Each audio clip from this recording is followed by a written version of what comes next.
ఈ యొక్క వక్ఫ్ బోర్డు 70 సంవత్సరాల నుంచి రేషన్ షాపులను కాంగ్రెస్ పార్టీ ఆఫీసులుగా మార్చారని ఆరోపించారు బీఆర్ఎస్ ఎమ్మెల్యే సునీత లక్ష్మారెడ్డి. కాంగ్రెస్ సర్కారు హామీల అమల్లో విఫలమైందన్నారు. ప్రజాపాలనలో అప్లికేషన్లు తీసుకున్న వారికి రేషన్ కార్డులు ఇవ్వాలని డిమాండ్ చేశారు. ధాన్యం కొనుగోలు కేంద్రాలను ప్రారంభించాలని డిమాండ్ చేశారు.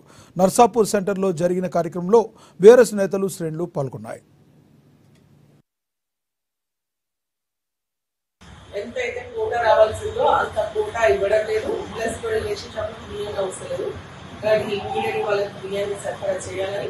అదేవిధంగా మొన్న ప్రజాపాలనలో భాగంగా 4 స్కీమ్స్ కు సంబంధించి ఇనాగ్రేషన్ చేయడం జరిగింది. మండలానికి ఒక గ్రామం తీసుకోవాలి. ఆ గ్రామంలో ఆ రోజు రేషన్ కార్డ్స్ ఇస్తామని చెప్పేసి కలెక్టర్ గారి పేరుగా ఆర్డర్ లెట్టించడం కానీ వారికి ఇంతవరకు రేషన్ కార్డు ఇవ్వలేదు. కాబట్టి అటువంటి వాళ్ళకి ఇమీడియట్ గా రేషన్ కార్డు ఇచ్చి వాళ్ళు కూడా ఈ సన్న బియ్యం పంపిణీ చేయాలని చెప్పేసి కూడా మనం డిమాండ్ చేస్తా ఉన్నాం. అంతేకాకుండా ఆ 4 గ్యారెంటీలకు సంబంధించి ఇంద్రమా అభయ సంసరిగా ఊరికి 1-2 ఇచ్చింది, ఇంకా మిగిలిన వాళ్ళకి ఇవ్వలేదు. దెన్ ఇండ్లు 3,500 ఇల్లు అన్నారు. గ్రామానికి ఒక మండలానికి ఒక గ్రామం. మెదక్ జిల్లా కేంద్రంలో చలో వరంగల్ రైతుతో